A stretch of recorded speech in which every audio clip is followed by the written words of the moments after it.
इन्हीं दिनी चल रहे किसान अंदोलन तहत 25 सितंबर ਨੂੰ ਜੋ ਪੰਜਾਬ ਬੰਦ ਦਾ ਅਤੇ ਵੱਡੇ ਪੱਧਰ ਉੱਤੇ ਰੋਸ ਪ੍ਰਦਰਸ਼ਨ ਦਾ ਸੱਦਾ ਦਿੱਤਾ ਗਿਆ ਸੀ, ਉਹ ਇੱਕ ਨਵਾਂ ਇਤਿਹਾਸ ਸਿਰਜ ਗਿਆ, ਨਵੇਂ ਰਿਕਾਰਡ ਬਣਾ ਗਿਆ। ਇਸ ਬੰਦ ਦੀ ਖਾਸੀਅਤ ਕੀ ਸੀ, ਇਹਨੇ ਕਿਹੜੇ ਨਵੇਂ ਰਿਕਾਰਡ ਬਣਾਏ, ਇਹਦਾ ਕਿੰਨਾ ਅਸਰ ਪਊਗਾ ਤੇ ਇਹਦੇ ਕੁੱਲ ਮਿਲਾ ਕੇ ਕੀ ਮਾਇਨੇ ਹੋਣਗੇ, ਆਓ ਅੱਜ ਦੇ ਐਪੀਸੋਡ ਰਾਹੀਂ ਇਹ ਗੱਲ ਸਮਝਣ ਦੀ ਕੋਸ਼ਿਸ਼ ਕਰਦੇ ਹਾਂ।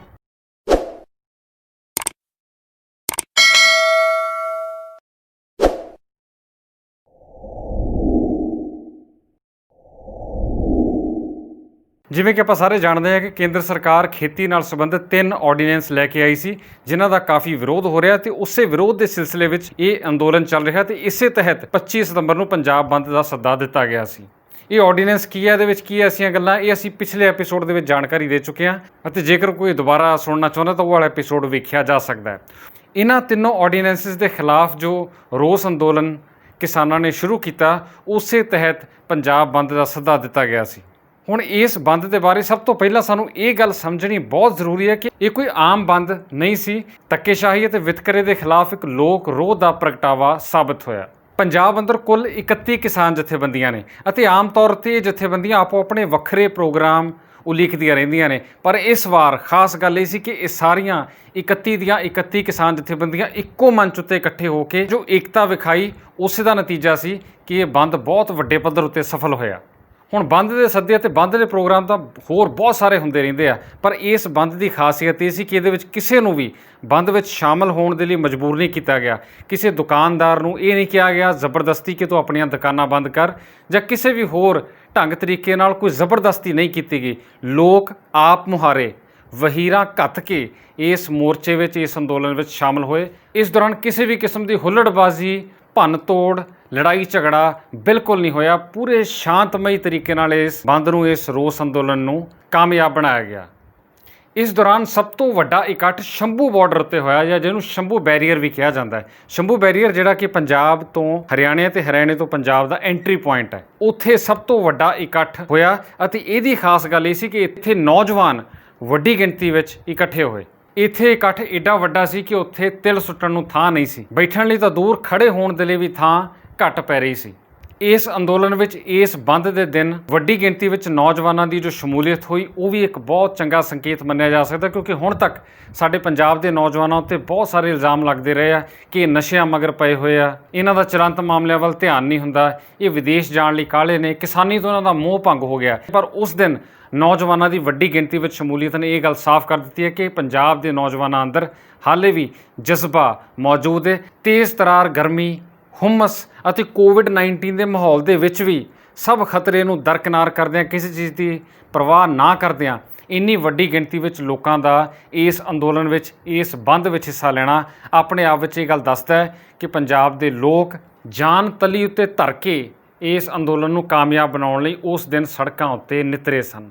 ਹੋਰ ਖਾਸ ਗੱਲ ਇਹ ਸੀ ਕਿ ਇਹ ਇੱਕ ਅਜਿਹਾ ਅੰਦੋਲਨ ਤੇ ਅਜਿਹਾ ਬੰਦ ਦਾ ਪ੍ਰੋਗਰਾਮ ਸੀ ਜਿਹਦੇ ਵਿੱਚ ਸਿਆਸੀ ਆਗੂਆਂ ਨੂੰ ਲਾਗੇ ਨਹੀਂ ਲੱਗਣ ਦਿੱਤਾ ਗਿਆ। ਲੀਡਰ ਤੁਹਾਨੂੰ ਉਸ ਦਿਨ ਕਿਤੇ ਨਜ਼ਰ ਨਹੀਂ ਆਏ ਹੋਣੇ। ਜੋ ਮੁੱਖ ਪ੍ਰੋਗਰਾਮ ਹੋਇਆ, ਇਹ ਲੋਕਾਂ ਨੇ, ਕਿਸਾਨ ਜਥੇਬੰਦੀਆਂ ਨੇ, ਕਿਸਾਨਾਂ ਨੇ ਆਪ ਕੀਤਾ। ਲੋਕਾਂ ਨੇ ਸਟੇਜ ਤੋਂ ਮੋਰਚਾ ਸੰਭਾਲਿਆ, ਲੋਕਾਂ ਨੇ ਹੀ ਪੂਰਾ ਪ੍ਰੋਗਰਾਮ ਉਲੀਕਿਆ ਅਤੇ ਨੇਪਰੇ ਚਾੜ੍ਹਿਆ। ਨਹੀਂ ਤਾਂ ਆਮ ਤੌਰ 'ਤੇ ਕੀ ਹੁੰਦਾ ਹੈ ਕਿ ਲੀਡਰ ਪ੍ਰੋਗਰਾਮ ਉਲੀਕਦੇ ਆ, ਲੀਡਰ ਹੀ ਮੋਹਰੇ ਹੋ ਕੇ ਭਾਸ਼ਣ ਦਿੰਦੇ ਆ, ਸਟੇਜ ਉੱਤੇ ਬੈਠੇ ਹੁੰਦੇ ਅਤੇ ਲੋਕੀ ਸਿਰਫ ਉਹਨਾਂ ਨੂੰ ਸੁਣਨ ਜੋਗੇ ਰਹਿ ਜਾਂਦੇ ਆ। ਪਰ ਇਸ ਵਾਰ ਹਾਲਾਤ ਉਲਟੇ ਸੀ। ਅੰਦੋਲਨ ਲੋਕਾਂ ਨੇ ਕੀਤਾ, ਕਿਸਾਨਾਂ ਨੇ ਕੀਤਾ, ਸਟੇਜ ਵੀ ਉਹਨਾਂ ਨੇ ਸੰਭਾਲੀ ਅਤੇ ਲੀਡਰ ਸਿਰਫ ਹਮਾਇਤ ਦੇਣ ਦੇ ਬਿਆਨ ਦੇ ਰਹੇ ਸੀ। ਇਸ ਵਾਰ ਜਨਤਾ ਮੂਹਰੇ ਸੀ ਅਤੇ ਲੀਡਰ ਪਿੱਛੇ। ਪੰਜਾਬ ਦੀਆਂ ਬਹੁਤੀਆਂ ਸਿਆਸੀ ਪਾਰਟੀਆਂ ਨੇ ਇਸ ਅੰਦੋਲਨ ਦਾ ਭਰਪੂਰ ਸਮਰਥਨ ਕੀਤਾ। ਸਿਰਫ ਇੱਕੋ ਪਾਰਟੀ ਸੀ ਜਿਹਨੇ ਆਪਣਾ ਵੱਖਰੇ ਤੌਰ 'ਤੇ ਪ੍ਰੋਗਰਾਮ ਉਲੀਕਿਆ ਸੀ ਅਤੇ ਉਹ ਵੀ ਉਹ ਪਾਰਟੀ ਸੀ ਜਿਹਨੇ ਕੇਂਦਰ ਤੋਂ ਅਸਤੀਫਾ ਦੇਣ ਤੋਂ ਬਾਅਦ ਅਸਤੀਫੇ ਨੂੰ ਹੀ ਇੱਕ ਵੱਡੀ ਕੁਰਬਾਨੀ ਬਣਾ ਕੇ ਪੇਸ਼ ਕੀਤਾ ਅਤੇ ਆਪਣੇ ਆਪ ਨੂੰ ਕਿਸਾਨ ਹਿਤੈਸ਼ੀ ਹੋਣ ਦਾ ਪੂਰਾ ਦਾਅਵਾ ਕੀਤਾ। ਪਰ ਇਹ ਗੱਲ ਨੋਟ ਕਰਨ ਵਾਲੀ ਸੀ ਕਿ ਇਸ ਪਾਰਟੀ ਨੇ ਆਪਣਾ ਵੱਖਰਾ ਪ੍ਰੋਗਰਾਮ, ਕਿਸਾਨ ਜਥੇਬੰਦੀਆਂ ਤੋਂ ਇੱਕ ਵੱਖਰਾ ਪ੍ਰੋਗਰਾਮ ਉਲੀਕਿਆ। ਇਸ ਤੋਂ ਇਲਾਵਾ ਇੱਕ ਹੋਰ ਬਹੁਤ ਵੱਡਾ ਪਹਿਲੂ ਇਸ ਅੰਦੋਲਨ ਦਾ ਇਹ ਸੀ ਕਿ ਇਸ ਵਾਰ ਪਹਿਲੀ ਵਾਰੀ ਹੋਇਆ ਕਿ ਪੰਜਾਬੀ ਫਿਲਮ ਅਦਾਕਾਰ, ਗਾਇਕ, ਕਲਾਕਾਰ ਇੰਨੀ ਵੱਡੀ ਪੱਧਰ ਉੱਤੇ ਲੋਕਾਂ ਦੇ ਨਾਲ ਖੁੱਲ੍ਹ ਕੇ ਖੜ੍ਹੇ, ਇਸ ਕਦਰ ਖੜ੍ਹੇ ਕਿ ਸਟੇਜ ਉੱਤੇ ਨਜ਼ਰ ਨਹੀਂ ਆਏ, ਸਗੋਂ ਲੋਕਾਂ ਦੇ ਨਾਲ ਧਰਨਿਆਂ ਉੱਤੇ, ਸੜਕ ਉੱਤੇ, ਰੇਲ ਪਟੜੀਆਂ ਉੱਤੇ ਬੈਠੇ ਨਜ਼ਰ ਆਏ ਅਤੇ ਉਹਨਾਂ ਨੇ ਵੱਧ ਚੜ੍ਹ ਕੇ ਇਸ ਪ੍ਰੋਗਰਾਮ ਵਿੱਚ ਹਿੱਸਾ ਲਿਆ। ਇਸ ਧਰਨੇ ਵਿੱਚ ਕਿਸਾਨਾਂ ਦੇ ਨਾਲ ਭੁੰਜੇ ਬੈਠੇ ਨਜ਼ਰ ਆਏ, ਕਲਾਕਾਰਾਂ ਦੀਆਂ ਗੱਲਾਂ ਵਿੱਚ ਸੱਚਾਈ ਵੀ ਨਜ਼ਰ ਆ ਰਹੀ ਸੀ। ਆਲੋਚਨਾ ਕਰਨ ਵਾਲੇ ਇਹਨੂੰ ਪਬਲਿਸਿਟੀ ਸਟੰਟ ਵੀ ਕਹਿਣਗੇ, ਪਰ ਅਜਿਹਾ ਨਜ਼ਰ ਨਹੀਂ ਸੀ ਆ ਰਿਹਾ, ਕਿਉਂਕਿ ਇਹ ਸਾਰੇ ਕਲਾਕਾਰ ਆਖਰਕਾਰ ਹੈ ਪੰਜਾਬ ਦੇ ਜਾਏ ਅਤੇ ਕਿਸਾਨੀ ਦੇ ਨਾਲ ਵੀ ਉਹਨਾਂ ਦਾ ਪੁਰਾਣਾ ਨਾਤਾ ਹੈ ਅਤੇ ਅਜਿਹਾ ਲੱਗਦਾ ਸੀ ਕਿ ਇਹ ਸਾਰੇ ਕਲਾਕਾਰ ਵਾਕਈ ਲੋਕਾਂ ਦੇ ਸੰਘਰਸ਼ ਵਿੱਚ ਸ਼ਾਮਲ ਨੇ। ਵੈਸੇ ਤਾਂ ਬਹੁਤ ਸਾਰੇ ਕਲਾਕਾਰਾਂ ਨੇ ਥਾਂ-ਥਾਂ ਉੱਤੇ ਇਹਨਾਂ ਮੁਜ਼ਾਹਰਿਆਂ ਵਿੱਚ ਹਿੱਸਾ ਲਿਆ, ਪਰ ਪ੍ਰਮੁੱਖ ਤੌਰ ਉੱਤੇ 2 ਧਰਨਿਆਂ ਦਾ ਜ਼ਿਕਰ ਕਰਨਾ ਬਣਦਾ ਹੈ। ਸ਼ੰਭੂ ਬਾਰਡਰ, ਜਿੱਥੇ ਕਿ ਅਸੀਂ ਪ੍ਰੋਗਰਾਮ ਦੇ ਸ਼ੁਰੂ ਵਿੱਚ ਕਿਹਾ ਸੀ ਕਿ ਬਹੁਤ ਵੱਡਾ ਇਕੱਠ ਹੋਇਆ। ਸ਼ੰਭੂ ਬਾਰਡਰ ਉੱਤੇ ਅਦਾਕਾਰ, ਵਕੀਲ ਅਤੇ ਸਮਾਜ ਸੇਵੀ ਦੀਪ ਸਿੱਧੂ ਦਾ ਬਹੁਤ ਵੱਡਾ ਯੋਗਦਾਨ ਰਿਹਾ, ਜਿਨ੍ਹਾਂ ਨੇ ਕਈ ਦਿਨਾਂ ਤੋਂ ਲੋਕਾਂ ਨੂੰ ਲਾਮਬੰਦ ਕੀਤਾ ਤੇ ਉੱਥੇ ਆਉਣ ਲਈ ਪ੍ਰੇਰਿਆ, ਖਾਸ ਤੌਰ ਉੱਤੇ ਨੌਜਵਾਨ ਵਰਗ ਨੂੰ। ਅਤੇ ਇਸ ਦਾ ਨਤੀਜਾ ਸ਼ੰਭੂ ਬਾਰਡਰ ਤੇ ਵਿਖਿਆ, ਜਿੱਥੇ ਸਭ ਤੋਂ ਜ਼ਿਆਦਾ ਇਕੱਠ ਹੋਇਆ। ਦੇਖੋ ਨੌਜਵਾਨ ਰਾਤ 12-1 ਵਜੇ ਦੇ ਆਏ ਹੋਏ ਆ, ਸਜਦਾ ਕਰਦੇ ਆ ਇਹਨਾਂ ਨੂੰ। ਅਸੀਂ ਕਿਹੜਾ ਟਰਾਲੀਆਂ ਤੇ ਟਰੱਕਾਂ ਤੇ ਭਰ ਕੇ ਲੈ ਕੇ ਆਏ ਆ, ਅਸੀਂ ਕਿਹੜਾ ਇਹਨਾਂ ਨੂੰ ਲੈ ਕੇ ਆਏ ਆ। ਸਾਡੇ ਕੋਲ ਕੀ ਆ ਇਹਨਾਂ ਨੂੰ ਦੇਣ ਨੂੰ? ਵੀ ਸਰਕਾਰ ਕਿਵੇਂ ਕੰਮ ਕਰਦੀ ਆ ਜਾਂ ਪੰਜਾਬੀਆਂ ਦੀ ਹੋਂਦ ਨੂੰ ਕਿਉਂ ਖਤਰਾ? ਲੋਕਾਂ ਨੂੰ ਇਹ ਗੱਲ ਸਮਝ ਆ ਚੁੱਕੀ ਆ। ਜਵਾਨੀ ਦੇਖੋ ਬਾਈ, ਇਹ ਆ ਹਿੰਮਤ ਸਾਡੇ 'ਚ, ਇਹ ਚਿਣਗਾ ਸਾਡੇ 'ਚ। ਅਸੀਂ ਸਰਕਾਰਾਂ ਨੂੰ ਮਜਬੂਰ ਕਰ ਸਕਦੇ ਹਾਂ, ਪਰ ਲਾਮਬੰਦ ਹੋਣਾ ਪਊਗਾ, ਇੱਕ ਹੋਣਾ ਪਊਗਾ। ਇਸੇ ਤਰ੍ਹਾਂ ਨਾਭਾ ਵਿਖੇ ਲੱਗੇ ਧਰਨੇ ਅਤੇ ਰੋਸ ਅੰਦੋਲਨ ਦੌਰਾਨ ਬਹੁਤ ਸਾਰੇ ਕਲਾਕਾਰ ਪਹੁੰਚੇ ਸੀ, ਪਰ ਹਰਭਜਨ ਮਾਨ ਅਤੇ ਰਣਜੀਤ ਬਾਵਾ ਦੀ ਤਕਰੀਰ ਲੋਕਾਂ ਨੂੰ ਵਾਕਈ ਸੋਚੀ ਪਾ ਗਈ। ਹਰਭਜਨ ਮਾਨ ਉਹ ਅਦਾਕਾਰ ਜਿਨ੍ਹਾਂ ਨੇ ਇਸ ਮੌਕੇ ਇਹ ਕਿਹਾ ਕਿ ਉਹ ਕਲਾਕਾਰ ਵਜੋਂ ਨਹੀਂ, ਗਾਇਕ ਵਜੋਂ ਨਹੀਂ, ਬਲਕਿ ਕਿਸਾਨ ਦੇ ਪੁੱਤ ਵਜੋਂ ਲੋਕਾਂ ਨੂੰ ਸੰਬੋਧਨ ਕਰ ਰਹੇ ਨੇ ਅਤੇ ਉਹਨਾਂ ਨੇ ਲੋਕਾਂ ਦੀਆਂ ਭਾਵਨਾਵਾਂ ਹੀ ਦੱਸੀਆਂ ਸਟੇਜ ਤੋਂ, ਜਦੋਂ ਉਹਨਾਂ ਨੇ ਲੋਕਾਂ ਨੂੰ ਇਹ ਸੰਦੇਸ਼ ਦਿੱਤਾ ਕਿ ਸਾਨੂੰ ਸਿਆਸੀ ਲੀਡਰਾਂ ਦੇ ਮਗਰੋਂ ਹਟ ਕੇ ਇਸ ਵਾਰੀ ਇਹ ਲੜਾਈ ਕਿਸਾਨ ਆਗੂਆਂ ਦੀ ਅਗਵਾਈ ਵਿੱਚ ਲੜਨੀ ਚਾਹੀਦੀ ਹੈ, ਤਾਂ ਹੀ ਜਿੱਤ ਪ੍ਰਾਪਤ ਹੋਊਗੀ, ਕਿਉਂਕਿ ਲੀਡਰਾਂ ਨੇ ਕਿਸਾਨ ਹਿੱਤਾਂ ਨੂੰ ਵੇਚ ਦੇਣਾ ਹੈ। ਸਾਡੀ ਸ਼ੋਹਰਤਾਂ ਦੇ ਮਹਲ ਜਿਹੜੇ ਖੜੇ ਹੋਏ ਆ, ਉਹ ਤੁਹਾਡੀ ਖੇਤੀ 'ਚੋਂ ਇਹ ਕਿਸਾਨੀ ਨੇ ਖੜੇ ਕੀਤੇ। ਆ ਸਾਹਮਣੇ ਬੈਠੀਆਂ ਜੇ ਜੀ ਮੇਰੀ ਮਾਂ ਸੀ, ਉਹ ਜਿਹੀਆਂ ਇਹ ਆ। 25 ਤਰੀਕ ਦੀ ਜਿੰਨੀ ਦੇਰ ਇਹ ਮੋਰਚਾ ਚੱਲੂ, ਜਿੱਥੇ ਜਿੱਥੇ ਤੁਸੀਂ ਹੁਕਮ ਕਰੋਗੇ, ਸਿਰਫ ਔਰ ਸਿਰਫ ਕਿਸਾਨ ਦੇ ਪੁੱਤ ਬਣ ਕੇ ਅਸੀਂ ਉੱਥੇ ਪਹੁੰਚਾਂਗੇ। ਤੁਹਾਡੇ ਨਾਲ ਵਾਅਦਾ ਕਰਦੇ ਅਸੀਂ। ਬਦਕਿਸਮਤੀ ਹੈ ਪੰਜਾਬ ਦੀ ਕਿ ਪੋਲੀਟੀਕਲ ਪਾਰਟੀਆਂ ਅੱਜ ਲੜ ਰਹੀਆਂ ਤਾਂ ਉਹ ਆਪਣੀ ਕੁਰਸੀ ਲਈ ਲੜ ਰਹੀਆਂ, 2022 ਲਈ ਲੜ ਰਹੀਆਂ। ਇਹ ਕਾਨੂੰਨ ਖੁਦਾ ਦਾ ਖਾਸਤਾ ਇਹ ਨਾ ਹਟੇ ਤੇ ਜਦੋਂ ਇੱਥੇ ਆਹ ਕੋਲਡ ਸਟੋਰ, ਉਹ ਖੇਤੀ ਮਹਿੰਗੀ ਜਦੋਂ ਉਹਨਾਂ ਦੀ ਸਰਮਾਏਦਾਰਾਂ ਦੀ ਆ ਗਈ, ਮੈਂ ਗਾਉਣਾ ਛੱਡ ਕੇ ਘਰੇ ਬਹਿ ਜੂ।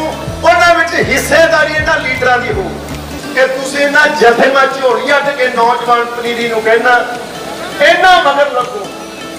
ਜੇ ਜਿੱਤ ਮਿਲੂ ਇਹਨਾਂ ਨੇ ਦਬਾਉਣੀਆਂ, ਲੀਡਰਾਂ ਨੇ ਤੁਹਾਨੂੰ ਵੇਚਣਾ। ਇਹ ਬਹੁਤ ਵੱਡਾ ਸੰਦੇਸ਼ ਸੀ ਜੋ ਹਰਭਜਨ ਮਾਨ ਨੇ ਉਸ ਦਿਨ ਉੱਥੋਂ ਲੋਕਾਂ ਨੂੰ ਦਿੱਤਾ।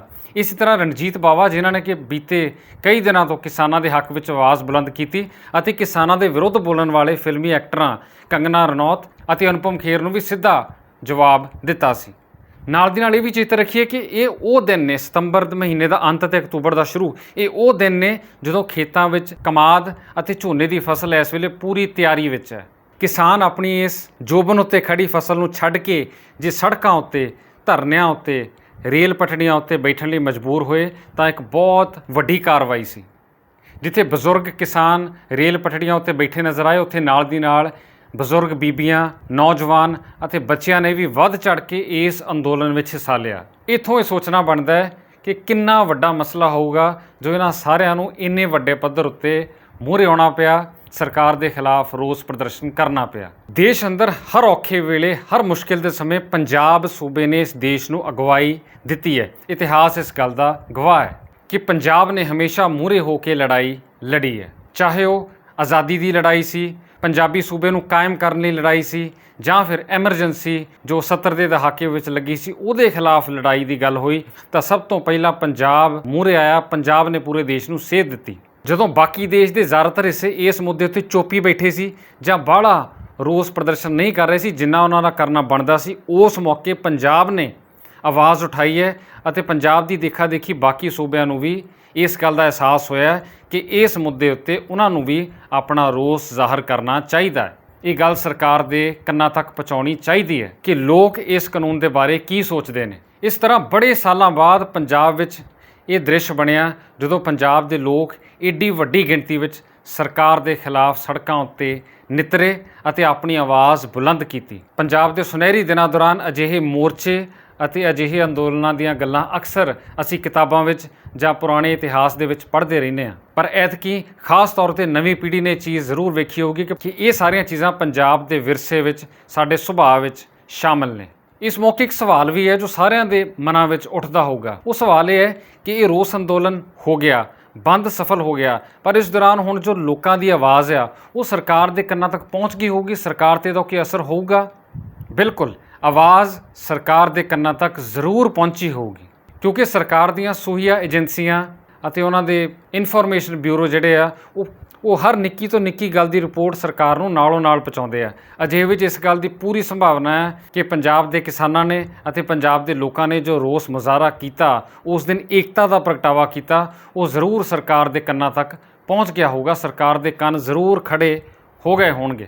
ਹਾਲਾਂਕਿ ਮੀਡੀਆ ਨੇ ਇਸ ਗੱਲ ਨੂੰ ਢਕਣ ਦੀ ਪੂਰੀ ਕੋਸ਼ਿਸ਼ ਕੀਤੀ, ਨਾ ਚਾਹੁੰਦੇ ਹੋਏ ਵੀ ਹਰ ਵਾਰ ਮੀਡੀਆ ਦੀ ਗੱਲ ਕਰਨੀ ਪੈਂਦੀ ਹੈ, ਕਿਉਂਕਿ ਮੀਡੀਆ ਆਪਣੀ ਜ਼ਿੰਮੇਵਾਰੀ ਨਿਭਾ ਨਹੀਂ ਰਿਹਾ। ਪੰਜਾਬ ਵਿੱਚ ਏਡੇ ਵੱਡੇ ਪੱਧਰ ਉੱਤੇ ਅੰਦੋਲਨ ਹੋਇਆ, ਪੂਰਾ ਪੰਜਾਬ ਸ਼ਾਂਤੀਪੂਰਵਕ ਤਰੀਕੇ ਨਾਲ ਬੰਦ ਰਿਹਾ, ਪਰ ਮੀਡੀਆ ਨੇ ਇਸ ਖਬਰ ਨੂੰ ਨਾ ਦੇ ਬਰਾਬਰ ਵਿਖਾਇਆ। ਪਰ ਐਤਕੀ ਮੀਡੀਆ ਦਾ ਵਿਖਾਉਣਾ ਨਾ ਵਿਖਾਉਣਾ ਕੋਈ ਮਾਇਨੇ ਨਹੀਂ ਰੱਖਦਾ, ਕਿਉਂਕਿ ਪੰਜਾਬ ਦੇ ਲੋਕਾਂ ਨੇ ਏਡੇ ਵੱਡੇ ਪੱਧਰ ਉੱਤੇ ਆਵਾਜ਼ ਬੁਲੰਦ ਕਰ ਦਿੱਤੀ ਕਿ ਉਹਨਾਂ ਦੀ ਆਵਾਜ਼ ਸਿੱਧੀ ਸਰਕਾਰ ਤੱਕ ਪਹੁੰਚ ਗਈ ਹੈ। ਇਸੇ ਅੰਦੋਲਨ ਦੀ ਕਾਮਯਾਬੀ ਹੈ ਅਤੇ ਇਸੇ ਅੰਦੋਲਨ ਦਾ ਅਸਰ ਹੈ ਕਿ ਦਹਾਕਿਆਂ ਪੁਰਾਣੇ ਗੱਠਜੋੜ ਲੋਕਾਂ ਦੇ ਗੁੱਸੇ ਮੂਹਰੇ ਟੁੱਟਣ ਦੇ ਲਈ ਮਜਬੂਰ ਹੋ ਗਏ ਨੇ। ਇੱਕ ਗੱਲ ਪੂਰੀ ਤਰ੍ਹਾਂ ਸਪਸ਼ਟ ਹੋ ਗਈ ਹੈ, ਸਾਫ਼ ਹੋ ਗਈ ਹੈ ਹੁਣ ਕਿ ਦੇਸ਼ ਦੇ 99.9% ਕਿਸਾਨ ਪੂਰੀ ਤਰ੍ਹਾਂ ਇਹਨਾਂ ਆਰਡੀਨੈਂਸਿਸ ਦੇ ਖਿਲਾਫ ਨੇ। 100% ਨਾ ਕਹਿ ਕੇ 99.9% ਅਸੀਂ ਤਾਂ ਕਹਿ ਰਹੇ ਹਾਂ ਕਿਉਂਕਿ 0.01% ਮਾਮੂਲੀ ਜਿਹੇ ਆਟੇ ਵਿੱਚ ਲੂਣ ਬਰਾਬਰ ਕਿਸਾਨ ਅਜਿਹੇ ਹੋਣਗੇ ਜਿਨ੍ਹਾਂ ਨੇ ਸਰਕਾਰ ਦੀ ਹਰ ਗੱਲ ਨੂੰ ਮਜਬੂਰੀ ਵਸ ਸਹੀ ਕਹਿਣਾ ਹੀ ਹੁੰਦਾ ਹੈ। ਕਿਉਂਕਿ ਇੱਕ ਚੀਜ਼ ਸਪਸ਼ਟ ਹੈ ਕਿ ਇੰਨੀ ਵੱਡੀ ਗਿਣਤੀ ਵਿੱਚ ਦੇਸ਼ ਅੰਦਰ 60 ਕਰੋੜ ਕਿਸਾਨ ਵਸਦੇ ਨੇ। 60 ਕਰੋੜ ਕਿਸਾਨ ਜੇਕਰ ਅੰਦੋਲਨ ਕਰ ਰਹੇ ਆ, ਜੇ ਵਿਰੋਧ ਕਰ ਰਹੇ ਆ, ਤਾਂ ਇਹਦਾ ਮਤਲਬ ਕੋਈ ਗਲਤ ਹੈ। 60 ਦੇ 60 ਕਰੋੜ ਕਿਸਾਨ ਗਲਤ ਨਹੀਂ ਹੋ ਸਕਦੇ। ਜੇ ਦੇਸ਼ ਵਿੱਚ ਬਹੁ ਗਿਣਤੀ ਹੋਣ ਉੱਤੇ ਸਰਕਾਰ ਬਣ ਸਕਦੀ ਹੈ, ਤਾਂ ਬਹੁ ਗਿਣਤੀ ਲੋਕਾਂ ਦਾ ਇੱਕ ਬਿੱਲ ਦੇ ਖਿਲਾਫ ਹੋਣਾ ਇਹ ਵੀ ਮਾਇਨੇ ਰੱਖਦਾ ਹੈ।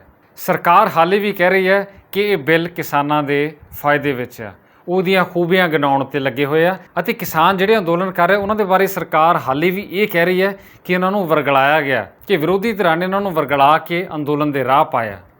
ਹੁਣ ਇੱਥੇ ਇਹ ਗੱਲ ਬੜੀ ਹਾਸੋਹੀਣੀ ਲੱਗਦੀ ਹੈ ਕਿ ਇੰਨੇ ਵੱਡੀ ਪੱਧਰ ਉੱਤੇ ਕਿਸਾਨ ਇੱਕੋ ਪਾਰਟੀ ਦੇ ਵਰਗਲਾਉਣ ਉੱਤੇ ਅੰਦੋਲਨ ਦੇ ਰਾਹ ਪੈ ਗਏ, ਅਤੇ ਉਹ ਵੀ ਉਹ ਪਾਰਟੀ ਜਿਹੜੀ ਇਸ ਵੇਲੇ ਸੱਤਾ ਵਿੱਚ ਹੈ ਹੀ ਨਹੀਂ, ਜਿਹਦੀਆਂ ਲੋਕ ਸਭਾ 'ਚ ਸੀਟਾਂ ਹੀ ਬਹੁਤ ਘੱਟ ਆ, ਜਿਹਦਾ ਆਧਾਰ ਹੀ ਬਹੁਤ ਵੱਡੇ ਪੱਧਰ ਉੱਤੇ ਖੁੱਸ ਚੁੱਕਾ ਹੈ। ਜੇ ਉਸ ਪਾਰਟੀ 'ਚ ਇੰਨੀ ਤਾਕਤ ਆ ਕਿ ਉਹਦੇ ਵਰਗਲਾਉਣ 'ਤੇ ਕਿਸਾਨ ਅੰਦੋਲਨ ਕਰਨ ਦੇ ਉਤਾਰੂ ਹੋ ਗਏ, ਤਾਂ ਇਹਦਾ ਮਤਲਬ ਸਰਕਾਰ ਤੇ ਸਰਕਾਰੀ ਧਿਰ ਆਪ ਮੰਨ ਰਹੀ ਆ ਕਿ ਉਹਨਾਂ ਦੀ ਆਪਣੀ ਗੱਲ 'ਚ ਦਮ ਹੈ ਨਹੀਂ, ਵਿਰੋਧੀ ਪਾਰਟੀ ਦੀਆਂ ਗੱਲਾਂ 'ਚ ਕਿਸਾਨ ਛੇਤੀ ਆ ਜਾਂਦੇ ਆ।